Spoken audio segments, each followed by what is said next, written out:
إن الحمد لله نحمده ونستعينه ونستغفره ونؤمن به ونتوكل عليه ونعوذ بالله تعالى من شرور أنفسنا ومن سيئات أعمالنا.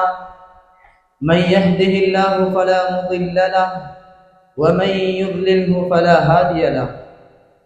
أشهد أن لا إله إلا الله وحده لا شريك له وأشهد أن محمدا عبده ورسوله. أما بعد، فقد قال الله تعالى في كلامه العزيز بعد أعوذ بالله من الشيطان الرجيم بسم الله الرحمن الرحيم ولقد نصركم الله ببدر وأنتم أذلة فاتقوا الله لعلكم تشكرون. صدق الله مولانا العظيم. وقال نبينا صلى الله عليه وسلم لعل الله اطلع إلى أهل بدر فقال اعملوا ما شئتم فقد وجبت لكم الجنة أو فقد غفرت لكم أو كما قال محمد صلى الله عليه وسلم. சாந்தியும் சமாதானமும் சத்தியத்தின் காவலர், இந்த உலகத்தை படைத்து பரிபாலித்து போஷிக்கக்கூடிய எல்லாம் வல்ல நாயன் அல்லாஹ் சுப்ஹானஹு வ தஆலாவை ஆரம்பமாக போற்றியவனாக புகழ்ந்தவனாக ஆரம்பம் செய்கிறேன். அல்ஹம்துலில்லாஹ் சும்ம அல்ஹம்துலில்லாஹ். சாந்தியும் சமாதானமும் சத்தியத்தின் காவலர், நித்திய மறுமை வாழ்விற்கு வித்திட்ட உத்தமர், முழு உலகமும் போற்றும் சர்தாரே ஆலம் சாந்தி நபி முஹம்மதே முஸ்தபா அஹ்மதே முஜ்தபா ஸல்லல்லாஹு அலைஹி வஸல்லம் அன்னவர்கள் மீது, அவர்களின் வாழ்க்கை வழிமுறைகளை எல்லாம் பின்பற்றி நடந்த உத்தம சஹாபா தோழர்கள், தாபிஊன்கள், தபஅத் தாபிஈன்கள், கியாமம் பரிவந்தம் வரைக்கும் இந்த உலகத்தில் வாழ்ந்து மரணிக்கவிருக்கும் முஸ்லிமான முஃமினான ஆண்கள் பெண்கள் நல்லவர்கள் எல்லோர்கள் மீதும் சாந்தியும் சமாதானமும் உண்டாவதாக. இறையில்லமாம் அல்லாஹ்வின் மாளிகையிலே இஅ்திகாஃபுடைய நியத்தில் வந்தமர்ந்திருக்கும் அல்லாஹ்வின் நல்லடியார்களே, இஸ்லாமிய சகோதரர்களே, நோன்பாளிகளே, அல்லாஹ் சுப்ஹானஹு வ தஆலா இந்த விடயங்களை எல்லாம் எம் வாழ்வில் எடுத்து நடக்கும்படி கட்டளையிட்டிருக்கிறானோ அந்த விடயங்கள் அனைத்தையும் எடுத்து நடக்கும்படியும் எந்த விடயங்களை விட்டு தவிர்ந்து விலகி நடக்குமாறு கட்டளையிட்டிருக்கின்றானோ அத்துணை விடயங்களையும் முற்றும் முழுதாக விலகி தவிர்ந்து நடக்குமாறு முதலில் குறைகள் நிறைந்த அடியேன் எனக்கும் அப்பால் உங்களுக்கும் வசியத்தும் நசீஹத்தும் தக்வாவை கொண்டும் நல்லுபதேசம் செய்கிறேன். கண்ணியமான அல்லாஹ்வின் நல்லடியார்களே, சகோதரர்களே, பெரியவர்களே, அல்லாஹ் சுப்ஹானஹு வ தஆலா எம்மீது கொண்ட கருணை, எம்மீது கொண்ட பாசத்தின் காரணமாக எங்களுடைய வாழ்க்கையில் மீண்டும் ஒரு முறை புனிதமான ரமலானுடைய மாதத்தை அடையக்கூடிய பாக்கியத்தை தந்திருக்கிறார். நாம் எல்லோரும் ஒரு கணம் அல்லாஹ் சுப்ஹானஹு வ தஆலாவுக்கு நன்றி சொல்ல வேண்டும். காரணம், இந்த உலகத்தில் பல பாவங்களை எல்லாம் செய்துவிட்டு ஒவ்வொரு முறையும் தௌபாவை செய்கிறோம், பாவ மன்னிப்பு தேடுகிறோம், மீண்டும் அந்த பாவத்தை செய்கிறோம். இப்படி பாவத்திலே தன்னுடைய வாழ்க்கையை கழித்துக் கொண்டிருக்கக்கூடிய எனக்கும் உங்களுக்கும் அல்லாஹ் ஜல்ல சுப்ஹானஹு வ தஆலா அவனுடைய பாவ மன்னிப்பின் மாதத்தை எங்களுக்கு தந்திருக்கிறான். கண்ணியமான அல்லாஹ்வின் நல்லடியார்களே, சகோதரர்களே, ரமலானுடைய மாதம் என்று சொல்கின்ற நேரத்தில் ஏனைய சில மாதங்களிலும் சில வரலாற்று அடிப்படையிலே பார்த்தால் சம்பவங்கள், சரித்திரம் நிறைந்த சில நிகழ்வுகள் நடந்திருக்கின்றன. அதே போல புனிதமான ரமலானுடைய மாதத்திலையும் அல்லாஹ் சுப்ஹானஹு வ தஆலா நினைவில நிற்கிற மாதிரி, மறக்கவே முடியாத மாதிரி ஒரு நிகழ்வை எங்களுக்கு நிகழ்த்தி காட்டியிருக்கிறார்.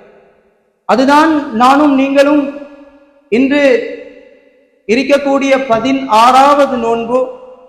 இது போன்ற ஒரு நாள் இரவில் ஆரம்பித்ததுதான் பத்ர் உடைய அந்த யுத்தம். பத்ருடைய நினைவுகளை பற்றி பேசுற நேரம் அல்லாஹ் ஜல்ல சுப்ஹானஹு வ தஆலா குர்ஆன்ல 2 வகையான யுத்தங்களோட பெயரை சொல்லி பேசுறான். அதுல முதலாவது ஒரு யுத்தம் தான் இந்த பத்ருடைய யுத்தம்.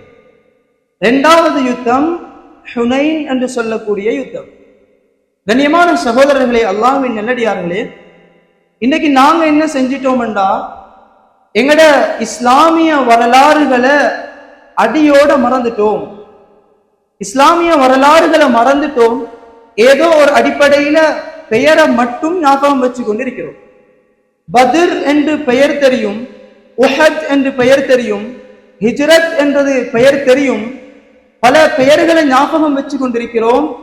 அது மூலமாக அல்லாஹ் ஜல்ல சுப்ஹானஹு வ தஆலா முழு மனித சமுதாயத்துக்கும் கியாமத் வரைக்கும் என்னென்ன படிப்பினைகளை வச்சிருக்கிறான் என்றதை நானும் நீங்களும் பார்க்க தவறிட்டோம்.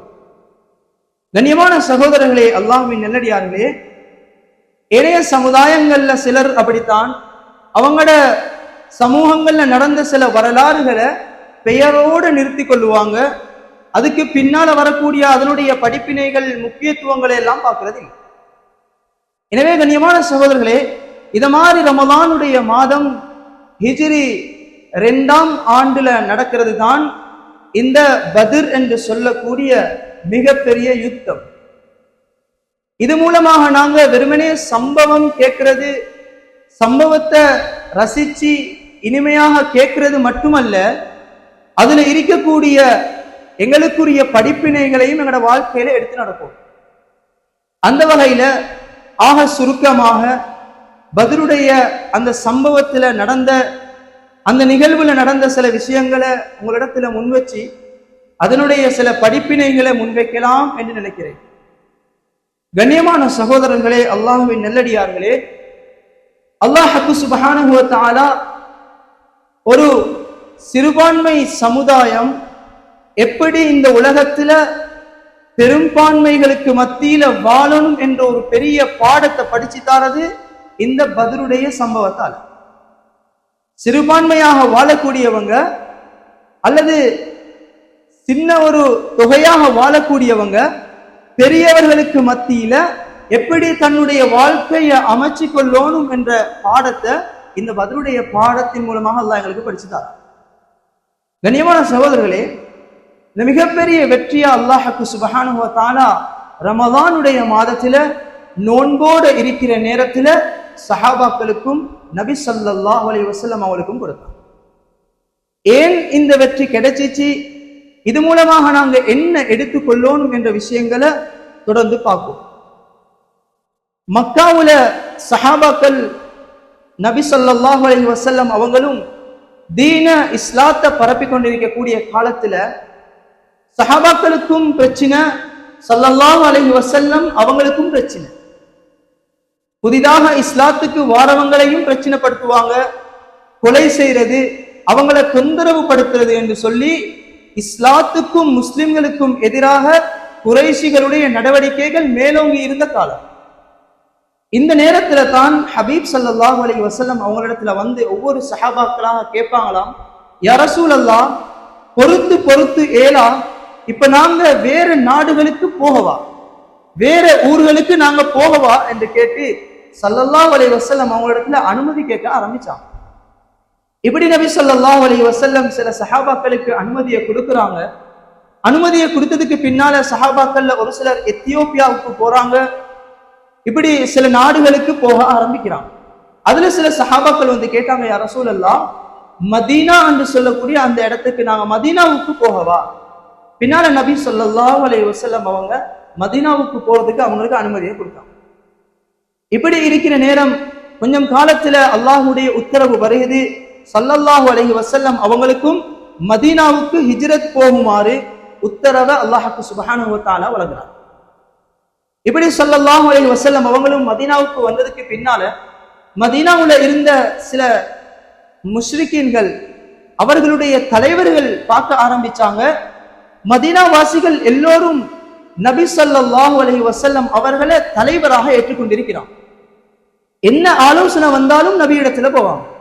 அதுக்கு முன்னால உள்ள காலங்கள்ல எங்களிடத்துல ஆலோசனைக்காக வேண்டி வந்தாங்க, எங்களை தலைவர்களாக பார்த்தாங்க. ஆனால் இந்த கட்டத்துல இவங்க நபி ஸல்லல்லாஹு அலைஹி வஸல்லம் அவங்கள எப்படி தலைவராக எடுப்பாங்க?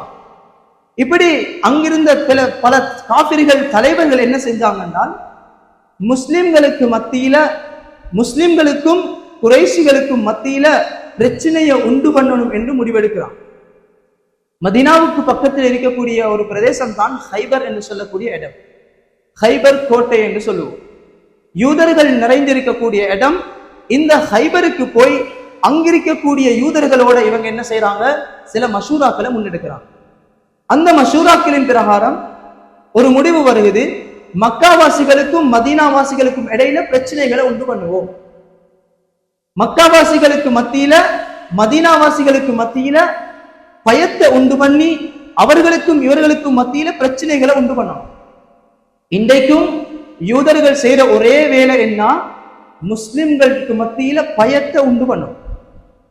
சோசியல் மீடியாவை திறந்தால் முஸ்லிம்கள் பயப்படுற அளவுக்கு அதுல வீடியோஸ், நாங்க போட்டோஸை ஷேர் பண்ணணும்.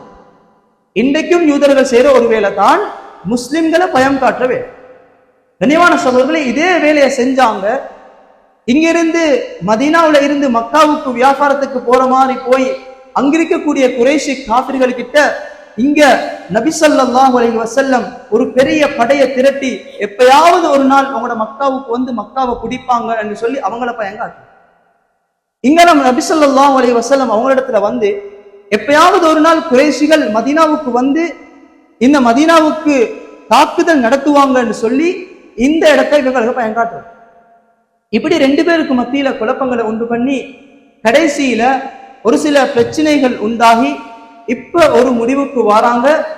மதீனாவுல நபி ஸல்லல்லாஹு அலைஹி வஸல்லம் அவங்களோட தலைமையும் அந்த கூட்டமும் இருந்தா பெரிய பிரச்சனைகள் உண்டாகும் என்றதுக்காக வேண்டி மக்காவுல எல்லா காஃபிர்களும் ஒன்று திரண்டு, பெரும் பெரும் தலைவர்கள் ஒன்று திரண்டு மதீனாவை தாக்குறதுக்காக வேண்டி சொத்து செல்வங்களை எல்லாம் சேர்க்க ஆரம்பிச்சான். எந்த அளவுக்கு சொத்து செல்வங்களை சேர்த்து வியாபாரம் பண்ணி ஆயுதங்களை தயார் செஞ்சு மதீனாவை தாக்குறதுக்கு மஷூரா செய்யறாங்க. எந்த அளவுக்குன்றால் மக்காவுல இருந்த பல பெண்கள் கூட அவர்களுடைய தங்க நகைகளை வச்சு அதுக்காக வேண்டி உதவி செய்யறாங்க. முழு மக்காவும் திரண்டு உதவி செய்து, ஏன்? நபி ஸல்லல்லாஹு அலைஹி வஸல்லம் அவங்களுக்கு நாங்க தாக்குதல் நடத்துவோம். இப்படி இருக்கிற நேரம் அபூ சுஃபியானுடைய தலைமையில தான் அந்த பொருட்களை எல்லாம் எடுத்துக்கொண்டு, அந்த வளங்களை எல்லாம் எடுத்துக்கொண்டு ஒரு வியாபாரத்துக்காக வேண்டி வெளியாகி வரான். வியாபார நோக்கத்துல வெளியாகி வந்து வியாபாரம் எல்லாம் முடிஞ்சு வார நேரம் ஹபீப் ஸல்லல்லாஹு அலைஹி வஸல்லம் ஒரு திட்டம் போட்டு வச்சிருந்தாங்க.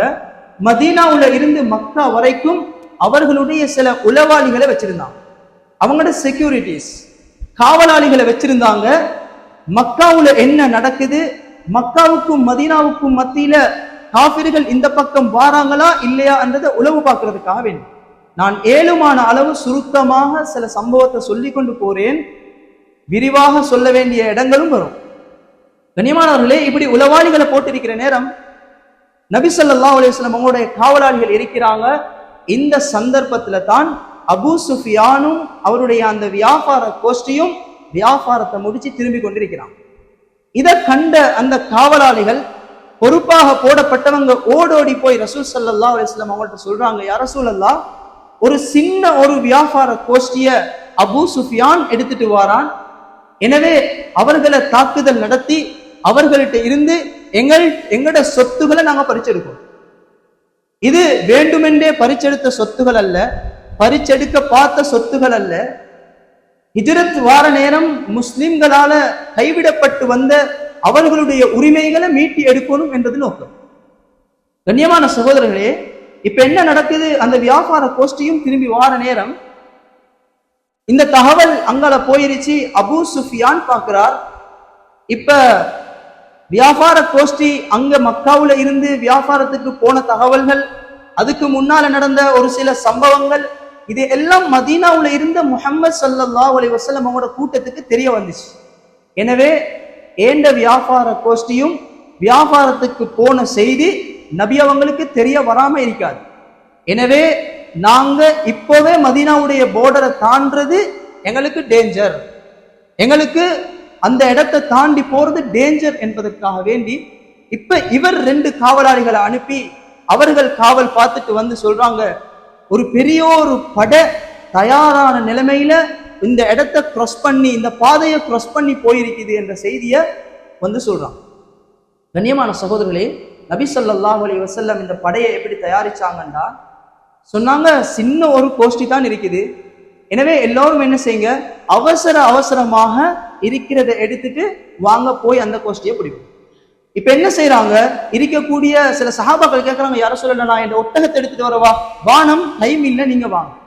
சொன்னாங்க, ஆயுதங்கள் இருக்குது, வானம், டைம் இல்ல, வாங்க, அந்த ஒரு சின்ன கோஷ்டி தான் இருக்குது, நாங்க இதை பிடிச்சிடுவோம். இப்படி வார நேரம் கண்ணியமான சகோதரர்களே வந்து பத்ர் என்று சொல்லக்கூடிய இடத்தையும் அடைஞ்சிட்டாங்க. இப்ப வந்து பார்த்து கொண்டிருக்கிறாங்க, அபூ சுஃபியானுடைய அந்த வியாபார கோஷ்டி வரும் வரைக்கும் பாக்குறாங்க. அந்த வியாபார கோஷ்டி கடைசி வரைக்கும் வரல. அபூ சுஃபியான் 2 தந்திரங்களை கொண்டு அந்த இடத்துல இருந்து தப்பி ஓடுறான். முதலாவது தந்திரம் தான், அவரு ஒரு மெப்ப வரைகிறாரு, நான் இந்த இடத்தால போனா முஹம்மது ஸல்லல்லாஹு அலைஹி வஸல்லம் அவங்களுடைய கூட்டம் இந்த இடத்தால வந்து எங்களை பிடிப்பாங்க, எனவே நாங்க இந்த இடத்தால போறதில்லை, வேற வழிகளை கையாண்டு நாங்க போகணும் என்று சொல்லி முடிவெடுத்து வேற வழியால மக்காவுக்கு போய் சேர்றோம். அதுக்கு முன்னால வேகமாக குதிரையை ஓட்டக்கூடிய ஒரு உளவாளியை அனுப்பி, ஒரு காவலாளியை அனுப்பி மக்காவுக்கு செய்தியை அனுப்புறாரு, மதீனாவுடைய படை இந்த வியாபார கோஷ்டியை தாக்க வருகிறது, எனவே இவர்களை பாதுகாக்கிறதுக்காக வேண்டி மக்காவிலிருந்து ஒரு படையை அனுப்ப சொல்ற. அபூ ஜஹலுக்கு செய்தி போகுது, சந்தோஷத்துல துள்ளி குதிக்கிறான். எப்ப இந்த நாள் வரும் என்றதை காத்து கொண்டிருந்தான். ஏன், முஹம்மது ஸல்லல்லாஹு அலைஹி வஸல்லம் அவர்களையும் இந்த இஸ்லாத்தையும் அடியோடு அழிக்கணும் என்ற முடிவுல இருந்த ஒருத்தர் தான் அபூ ஜஹல்.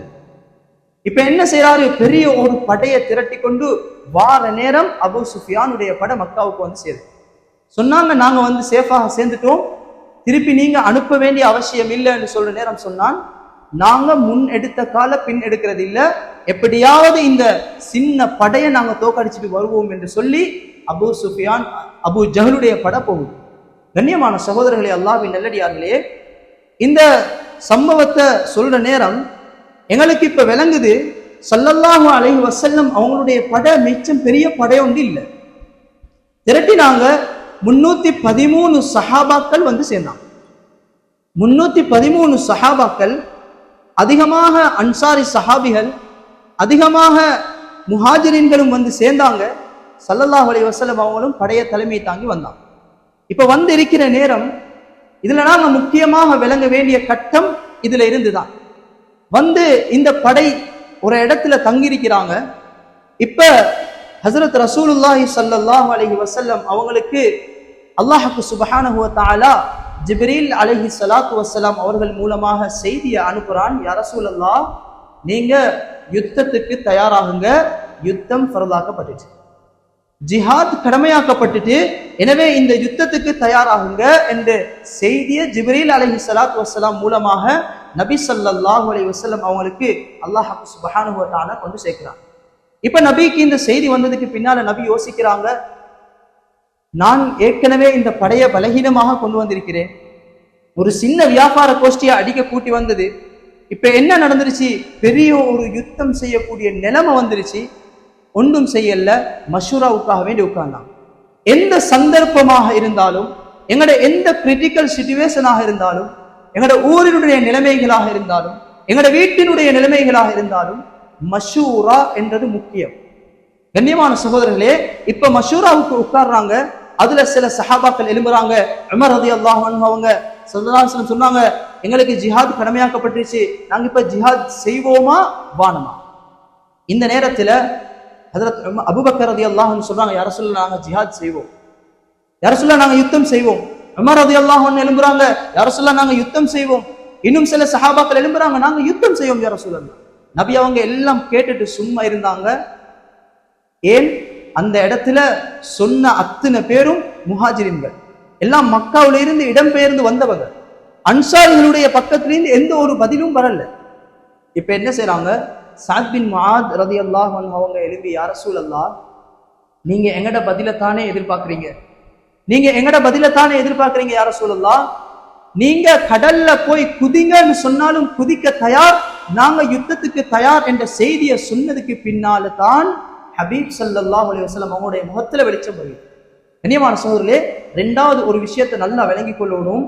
மஷூரா என்று சொல்ற நேரம் ஒரு தரப்புடைய மஷூரா மட்டும் ஹஸரத் ரசூலுல்லாஹ் இந்த இடத்துல ஏற்றுக்கொள்ளல.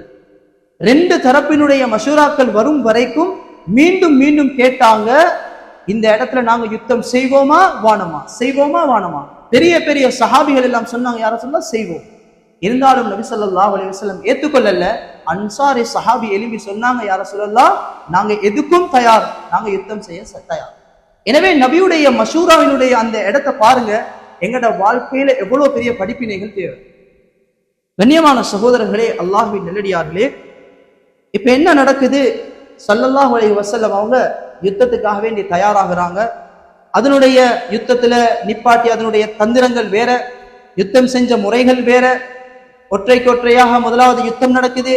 அதுல 3 காஃபிர்களும் கொலை செய்யப்படுறாங்க. இங்கால ஒரு முஸ்லிம்களுடைய தரப்புல ஒருத்தருடைய கால் வெட்டப்படுகிறது.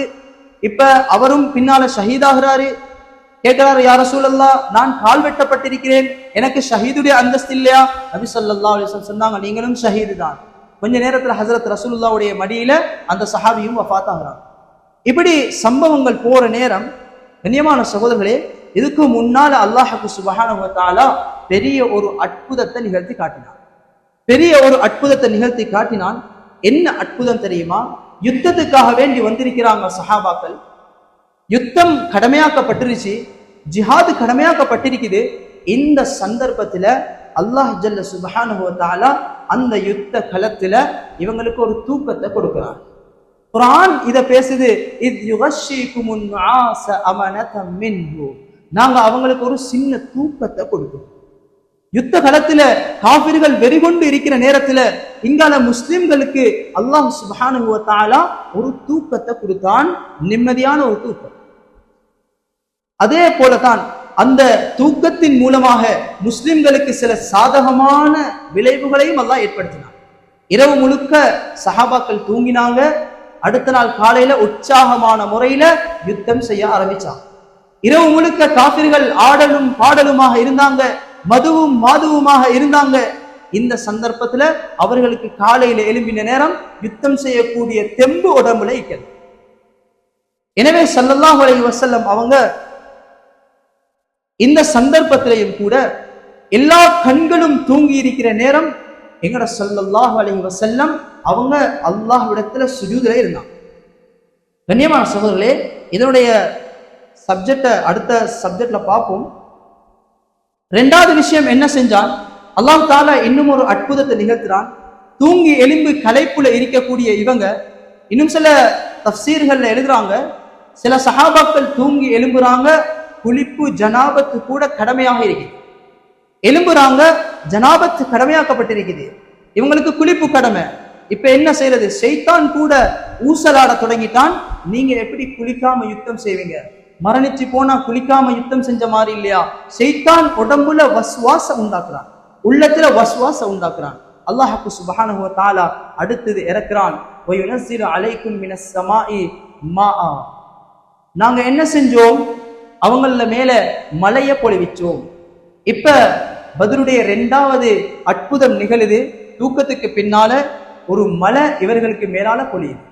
கண்ணியமான சகோதரர்களே, சஹாபாக்கள் உற்சாகமாகிறாங்க. அவர்களுடைய தூக்க களைப்புகள் எல்லாம் நீங்கிச்சு. ஜனாபத் கடமையானவர்கள் கூட தன்னுடைய குளிப்புகளை நிறைவேற்றி கொண்டாங்க. இது எல்லாம் முஸ்லிம்களுக்கு சார்பாக அமைது, காஃபிர்களுக்கு பாதகமாக அமைது. முஸ்லிம்களுக்கு இந்த மலை சாதகமாக அமைது, காஃபிர்களுக்கு இது பாதகமாக அமைது.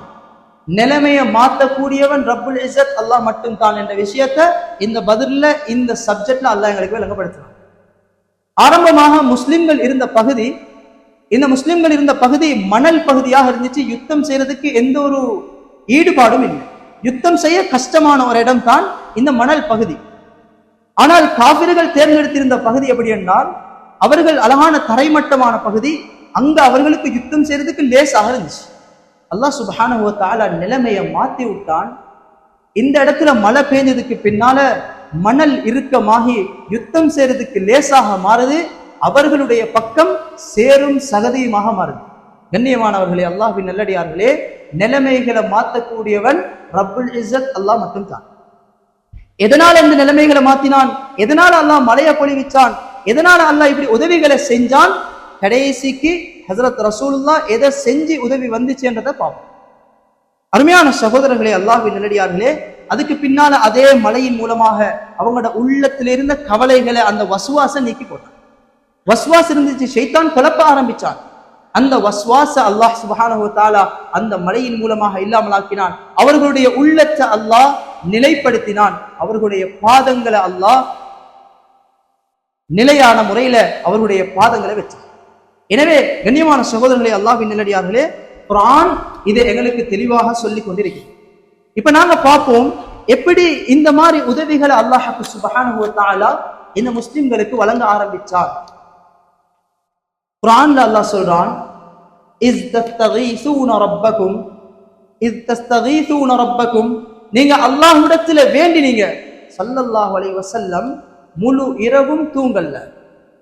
பத்ருக்கு முன்னால இரவு நபி ஸல்லல்லாஹு அலைஹி வஸல்லம் முழு இரவும் தூங்கல்ல. எல்லா கண்களும் தூங்கி இருந்துச்சு, ஒரே ஒரு கண் விழிச்சிருந்துச்சு. எல்லோரும் தூக்கம், ஒரே ஒரு நெற்றி அல்லாஹ்விடத்துல சுஜூதுல இருந்துச்சு. சொன்னாங்க, யா அல்லாஹ், இந்த கூட்டம் மட்டும் அழிஞ்சால், இந்த கூட்டம் மட்டும் மரணித்தால், இவர்களுக்கு பின்னால இந்த உலகத்துல உன்னுடைய தீன நிலைநாட்டுறதுக்குரியவங்க வேற யாரும் இருக்க மாட்டாங்க யா அல்லாஹ் என்று சொல்லி ஸல்லல்லாஹு அலைஹி வஸல்லம் அழத் தொடங்குறாங்க. கண்ணியமானவர்களே, உலமாக்கள் எழுதுறாங்க, எந்த அளவுக்குன்னு சொன்னால் அவர்களுடைய உடம்புல போட்டிருந்த அந்த போர்வை கூட விழுகிற அளவுக்கு குலுங்கி குலுங்கி ஸல்லல்லாஹு அலைஹி வஸல்லம் அழ ஆரம்பிக்கிறாங்க. அபூபக்கர் ரலியல்லாஹு அன்ஹு பார்த்தாங்க, ஏன் ரசூலுல்லாஹ் இப்படி அழுகுறாங்க? யா ரசூலுல்லாஹ், எழும்புங்க, அல்லாஹ் உதவியை தருவான். கண்ணியமானவர்களே, அல்லாஹ்வின் நல்லடியார்களே, கேட்ட கேள்வி என்ன? யா அல்லாஹ், இந்த சமுதாயத்தை, இந்த கொஞ்சம் இருக்கக்கூடிய இந்த கூட்டத்தை பாதுகாத்துரு.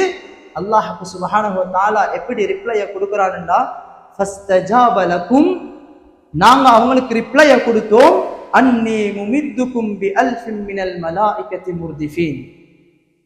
எந்த அளவுக்கு என்றால் 1000 மலக்குமார்களை அல்லாஹ் சுப்ஹானஹு வ தஆலா பூமிக்கு இறக்க தொடங்கினார்.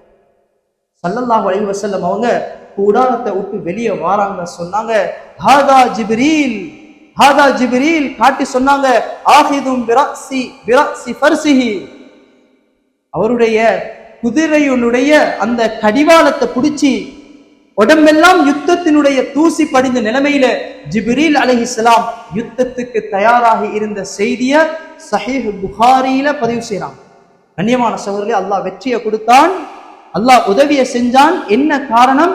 இஸ் தஸ்தகீஸூன ரப்பக்கும், அல்லாஹ்விடத்துல நபி கேட்டான். ஒரு நபி தானே, அல்லாஹ் உதவி செய்வான் என்று சும்மா இருந்திருக்கலாமே. இந்த பத்ருடைய பாடம் எங்களுக்கு படிச்சு தருது. எங்களோட வாழ்க்கையில எவ்வளவு பெரிய கஷ்டம் இருந்தாலும் சரி, எங்களோட லைஃப்ல எவ்வளவு பெரிய கவலைகள் இருந்தாலும் சரி, எல்லாம் நீக்கிறதுக்குரிய ஒரே இடம் ரப்பிடத்துல நாங்க திரும்புறோம். சந்தர்ப்பமாக பயன்படுத்தணும். இந்த ரமலானுடைய மாதத்துல இருந்து கண்ணியமான சகோதரர்களே, நபி ஸல்லல்லாஹு அலைஹி வஸல்லம் அவர்கள் அந்த ஜிப்ரீல் அலைஹிஸ்ஸலாம் அவங்களை காட்டி சொல்றாங்க, அல்லாஹ் சுப்ஹானஹு வ தஆலா அவனோட உதவியை இறக்கிட்டான். இதெல்லாம் பார்த்து கொண்டிருந்தவன் தான் ஷைத்தான். யுத்தத்துல அவன் யுத்தம் செஞ்சு கொண்டிருக்கிறான். பின் வரிசையில இருந்து ஷைத்தான் பார்க்க ஆரம்பிக்கிறான். மலக்குமார்களுடைய உதவி நேரடியாக இறங்க ஆரம்பிக்குது. கண்ணியமானவர்களே, சகோதரர்களே, ஷைத்தானுக்கு பயம் பிடிச்சிட்டு என்ன, அல்லாஹ்வினுடைய உதவி நேரடியாக இறங்குது. ஷைத்தான் அந்த இடத்துல இருந்து விரண்டு ஓட ஆரம்பிக்கிறான். இப்ப அந்த இடத்துல இருந்த காஃபிர்கள் கேட்கிறாங்க, நீதானே எங்களை யுத்தத்துக்கு கூட்டி வந்தாய், நீதானே எங்களை தஷ்கீல் பண்ணினாய், இப்ப நீ திரும்பி ஓடினா என்ன நடக்கும்? சொன்னான், இன்னி அரா மா லா தரவுன், நீங்க பார்க்காத விஷயங்களை நான் பார்த்து கொண்டிருக்கிறேன் என்று சொன்னான். குர்ஆன் எங்களுக்கு இதை தெளிவாக சொல்லு. கண்ணியமான சகோதரர்களே, இன்னி அகாஃபுல்லாஹ், நான் அல்லாஹ்வுக்கு பயப்படுறேன், எனவே நான் இந்த இடத்துல இருந்து போறேன். ஷைத்தான் அந்த இடத்துல இருந்து அப்படியே கலந்துட்டான். ஏன்? அல்லாஹ்வினுடைய உதவி வர ஆரம்பிச்சு. அருமையான சகோதரர்களே, அதிகமான நேரங்கள் யுத்தம் நடக்கல, அதிகமான நாட்கள் யுத்தம் நடக்கல. தக்தீர் செய்றாங்க உலமாக்கள், கிட்டத்தட்ட 2 மணித்தியாலம் நடந்த யுத்தம் முழு மனித சமுதாயத்துக்கும் பெரிய பாடத்தை கொண்டு வந்து சேர்க்கும். முழு மனித சமுதாயமும் பெரிய பாடங்களை கொண்டு வந்து சேர்த்துச்சு. மலக்குமார்களுடைய உதவி அவ்வளவு பெரிய உதவியாக இருந்துச்சு. அதாவது இவர்கள் வாழ உயர்த்துறாங்க, கொலை செய்யறதுக்காக வேண்டி கழுத்து வரைக்கும் கொண்டு போற நேரம் அவர்களுடைய கழுத்துகள் துண்டிக்கப்பட்டுச்சு. குர்ஆன் அல்லாஹ் சொல்றான், கொலை செஞ்சீங்க, ஆனா நீங்க கொலை செய்யல, நாங்க தான் அதை கொலை செஞ்சோம். மண்ணை அள்ளி வீசினீங்க, ஆனா நீங்க வீசல்ல, அதை நாங்க தான் வீசினோம். அல்லாஹ் சுப்ஹானஹு வ தஆலா குர்ஆன்ல தெளிவாக சொல்லி காட்டுறான். சூரத்துல் அன்ஃபால எடுத்து ஆரம்பத்துல இருந்து வாசிச்சு பார்த்தா விளங்கும், இந்த பத்ர்ல அல்லாஹ் எவ்வளவு உதவிகளை தந்தான், எவ்வளவு படிப்பினைகளை வச்சிருக்கிறான் என்ற செய்தியை அந்த சூரா அன்ஃபால வாசிச்சா எங்களுக்கு விளங்கும். கண்ணியமான சகோதரர்களே, அல்லாஹ்வின் நல்லடியார்களே, அப்பாஸ் ரலியல்லாஹு அன்ஹு அவங்க இஸ்லாத்துக்கு வாரதுக்கு முன்னால இந்த யுத்தத்துல சிறை கைதியாக பிடிபட்டாங்க. சிறை கைதியாக பிடிபட்டாங்க. ஒரு அன்சாரி சஹாபி இழுத்து கொண்டு வார நேரம், சிறை கைதியாக பிடிபட்டு இழுத்து வார நேரம் ஸல்லல்லாஹு அலைஹி வஸல்லம் அவங்கள்ட்ட அன்சாரி சஹாபி சொன்னாங்க, யா ரசூலல்லாஹ், நான் தான் இவரை கைது செஞ்சேன். அப்பாஸ் ரலியல்லாஹு அன்ஹு இஸ்லாத்துக்கு வாரதுக்கு முன்னால அவங்க சொன்னாங்க, என்னைய இவரு கைது செய்யல, என்னைய கைது செஞ்சவர் அவருடைய முகம் பிரகாசமான ஒரு அழகான முகத்துடையவர், அவருடைய தலையில முடி இருக்கல்ல, அவர் வெள்ளையும் கருப்பும் கலந்த ஒரு குதிரையில வந்து என்ன அப்படியே கைது செஞ்சு கொண்டு வந்தார். கண்ணியமான சகோதரர்களே, மலக்குமார்களை கொண்டு உதவி செஞ்சதை அந்த சஹாபாக்கள் கூட நேரடியாக பார்த்தாங்க. எனவே கண்ணியமானவர்களே, அல்லாஹ்வினுடைய உதவி வாரன்றது லேசிப்பட்டது இல்லை. அல்லாஹ்வினுடைய உதவி வாரன்றது லேசிப்பட்டது இல்லை. நாங்க எந்த அளவுக்கு அல்லாஹ்வோட தொடர்புல இருக்கிறோமோ அந்த அளவுக்கு அல்லாஹ் நினையாத புறத்துல எங்களுக்கு உதவிகளை தந்து கொண்டே இருப்பான். எனவே கண்ணியமான சகோதரர்களே, இந்த பத்ருடைய ஆக முக்கியமாக சுருக்கமாக இந்த பத்ருடைய படிப்பினைகள் என்னென்று பார்த்தோம் என்றால், முதலாவது சஹாபாக்களோட உள்ளத்துல, நபியுடைய உள்ளத்துல இருந்த ஈமான் வெற்றி வரைக்கும் அழைத்து செல்லுச்சு. எங்களோட உள்ளத்துல ஈமான் இருக்கணும். எந்த விஷயம் நடக்கிறதாக இருந்தால், எங்களோட வாழ்க்கையை நாங்க லைஃபை ரன் பண்றதாக இருந்தா எங்களோட உள்ளத்துல ஈமான் இருக்கணும். எங்களோட வாழ்க்கையில் அல்லாஹ் வெற்றிகளை கொண்டு வந்து சேர்ப்பான். கண்ணியமான சகோதரர், 2வது விஷயம் தான் துஆ. ஸல்லல்லாஹு அலைஹி வஸல்லம் முழு இரவும் சுஜூதுல இருந்து அழுதாங்க. முன்பின் பாவங்கள் மன்னிக்கப்பட்ட நபிதான், அவர்களுக்கு பாதுகாப்புகள் பலப்படுத்தப்பட்டிருந்துச்சு தான். இருந்தாலும் கூட ஸல்லல்லாஹு அலைஹி வஸல்லம் துஆ கேட்டாங்க. இந்த துஆ அங்கீகரிக்கப்பட்டுச்சு. ஃபஸ்தஜாப லகும், அவங்களுக்கு எல்லாருக்கும் மலக்குமார கொண்டு அல்லாஹ் உதவியை செஞ்சாங்க. பூமியில இருந்து ஸல்லல்லாஹு அலைஹி வஸல்லம் கேட்டாங்க, வானத்திலிருந்து அல்லாஹ் உதவியை செஞ்சாங்க. எனவே துஆ எங்களோட வாழ்க்கையில நாங்க மறந்துடக்கூடாத ஒன்று. 3வது விஷயம், அல்லாஹ்வினுடைய உதவி மனிதர்கள் செய்யக்கூடிய உதவிகள் மாதிரி அல்ல. அல்லாஹ்வினுடைய உதவி மனிதர்களுடைய சக்திகளுக்கும் அப்பாற்பட்ட உதவி. இந்த பத்ருடைய படிப்பினை எங்களுக்கு சொல்லி தருது, பத்ருடைய வரலாறு எங்களுக்கு சொல்லி தருது. அடுத்த விஷயம்தான், சஹாபாக்கள் மக்காவுல இருந்த காலத்துல எவ்வளவு துன்பங்கள் நேர்ந்தாலும் அவர்களுக்கு சொல்லப்பட்டிருந்த ஒரே ஒரு விஷயம் தான், நீங்க பொறுமையாக இருங்க, நீங்க யுத்தம் செய்யாதீங்க, நீங்க திருப்பி அடிச்சிடாதீங்க, நீங்க பொறுமையாக இருங்க. மக்காவுல சொல்லப்பட்ட விஷயம்.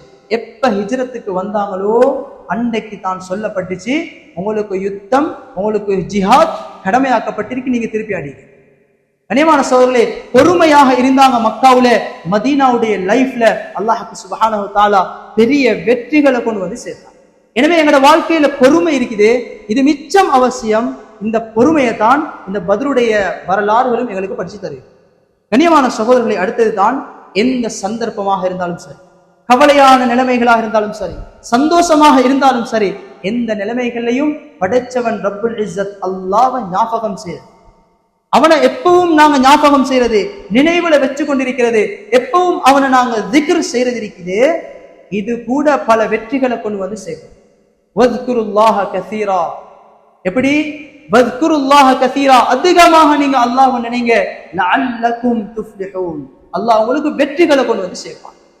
எனவே கண்ணியமான சகோதரர்களே, சஹாபாக்கள் கூட இந்த யுத்த களத்துல அல்லாஹ்வுடைய நினைப்புல இருந்தாங்க. கேட்டாங்க சில சஹாபாக்கள், யா ரசூலல்லாஹ், அல்லாஹ் என்னைய ஷஹீதாக ஏற்றுக்கொள்வாங்களா? நான் ஷஹீதாகணும் யா ரசூலல்லாஹ். எல்லா சஹாபாக்களும் ஷஹீதாகணும் என்ற நீயத்துல வந்து சேர்ந்தாங்க. 14 சஹாபாக்கள் ஷஹீதாகிறாங்க. கண்ணியமான சகோதரர்களே, அல்லாஹ்வின் நல்லடியார்களே, அடுத்த ஒரு விஷயம் தான் வெற்றி என்று சொல்றது நாங்க நீங்க எங்கட கைகளால செஞ்சு கொள்ற விஷயம் அல்ல. நாங்க நீங்க எங்கட கைகளால எங்கட டேலண்டால எங்கட புத்தியால செஞ்சதல்ல. வெற்றி வாரது அல்லாஹ்விடத்துல இருந்து, வெற்றி வாரது அல்லாஹ்விடத்துல இருந்து என்ற செய்தியை தான் இந்த பத்ர் எங்களுக்கு சொல்லி தருகிறது. வமன் நஸ்ரு இல்லா மின் இந்தில்லாஹ். வெற்றி இருக்குதே, உதவி இருக்குதே, இது அல்லாஹ்விடத்திலிருந்து தான் எங்களுக்கு வரும். நாங்க நீங்க எங்கட டேலண்டால செஞ்சதல்ல. சஹாபாக்கள் அவங்களோட டேலண்டால அந்த வாளால ஏந்தி யுத்தம் செஞ்சதல்ல. அல்லாஹ்விடத்திலிருந்து வந்த வெற்றி என்றதை அல்லாஹ் சுப்ஹானஹு வ தஆலா இந்த பத்ர் மூலமாக எங்களுக்கு படிச்சுட்டார். அடுத்தது இன்னும் முக்கியமான ஒரு விஷயம் தான் தலைமைகளுக்கு பின்பற்றுறது. எங்களுக்கு பொறுப்பாக போடப்பட்டிருக்கக்கூடிய எங்களோட தலைமைகளை நாங்க பின்பற்றுறது இருக்குதே, இதையும் இந்த யுத்தம் இந்த பத்ர் எங்களுக்கு படிச்சு தருகிறது. ஸல்லல்லாஹு அலைஹி வஸல்லம் அவங்களுக்கு இத்தாஅத் செஞ்சாங்க, அவங்கள வழிபட்டாங்க, அவங்க சொன்ன விஷயங்களை ஏற்றுக்கொண்டாங்க. எனவே அவர்களுக்கு வெற்றியை அல்லாஹ் சுப்ஹானஹு வ தஆலா கொடுத்தார். அடுத்தது தான் தியாகம் இல்லாம எங்களோட வாழ்க்கையில் ஒரு வெற்றியே அடையலாம். சும்மா உட்கார்ந்திருந்து எங்களுக்கு வெற்றியை அடையலாம். எங்களோட வாழ்க்கையில தியாகங்கள் வேணும். நாங்க கஷ்டப்படணும், அல்லாஹ்விடத்துல கேட்கணும். கேட்டா தான் எங்களோட வாழ்க்கையில வெற்றிகளை அடையும். பெரிய ஒரு தியாகம் செஞ்சாங்க.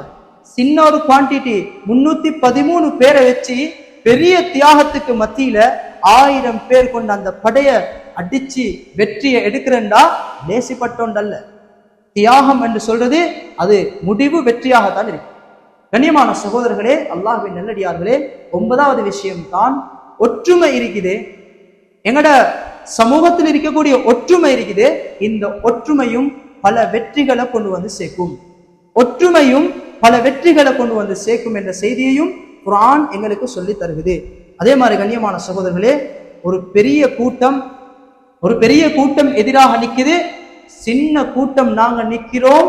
இருந்தாலும் வல்லவன் அல்லாஹ் சுப்ஹானஹு வ தஆலா அது மூலமாக வெற்றியை தருவான் என்று சொல்லக்கூடிய தவக்குல் இருக்குது. அல்லாஹ் வெற்றியை தருவான் என்று சொல்லி நாங்க ஆசை வைக்கிறது இருக்குது. இதுவும் இந்த பத்ருடைய பாடம் எங்களுக்கு மிக தெளிவாக படிச்சு தருது. எனவே இந்த பத்ர் மூலமாக நாங்க எதெல்லாம் படிச்சோமோ அதை எங்களோட வாழ்க்கையில ஒரு பெரிய படிப்பினையாக எடுத்துக்கொள்ளும். எங்களோட வாழ்க்கையில அதை நாங்க அமல் செய்யணும். அதன் மூலமாக நாங்க பல வெற்றிகளை அல்லாஹ்விடத்தில் அடைஞ்சு கொள்ளும். எனவே கண்ணியமான சகோதரர்களே, அல்லாஹ்வின் நல்லடியார்களே, இந்த ரமலானுடைய மாதமும் கூட எங்களுக்கு ஒரு பெரிய வாய்ப்பாக தான் அல்லாஹ் தந்திருக்கிறான். 11 மாதங்களுக்கு பின்னால அவனுடைய ஒரு விருந்தாளிய எங்களோட பாவங்களை மன்னிக்கிறதுக்காக வேண்டி அல்லாஹ் அனுப்பி வச்சிருக்கிறான். பத்ர்ல அல்லாஹ் கொடுத்த ஒரு சர்டிபிகேட் தான், சஹாபாக்களுக்கு கொடுத்த ஒரு சர்டிபிகேட் தான், அவர்களுடைய பாவங்களை அல்லாஹ் மன்னிச்சான்.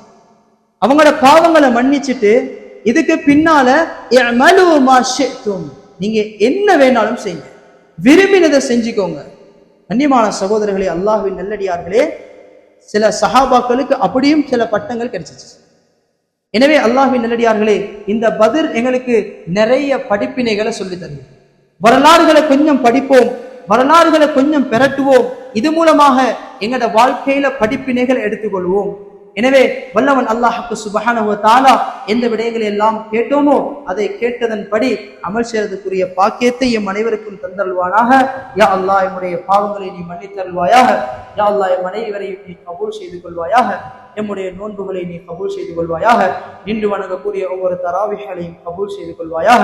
யா அல்லாஹ், லைலத்துல் கத்ருடைய இரவை அடையக்கூடிய பாக்கியத்தை எம் அனைவருக்கும் தந்தல்வாயாக. கடைசி நோன்பு வரைக்கும் அழகான முறையிலே ஆஃபியத்தான முறையிலே நின்று சொல்லக்கூடியவர்களாக மாற்றி அருள்வாயாக.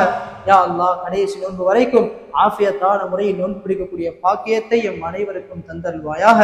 வ ஆகிரு தஅவானா அல்ஹம்துலில்லாஹி ரப்பில் ஆலமீன்.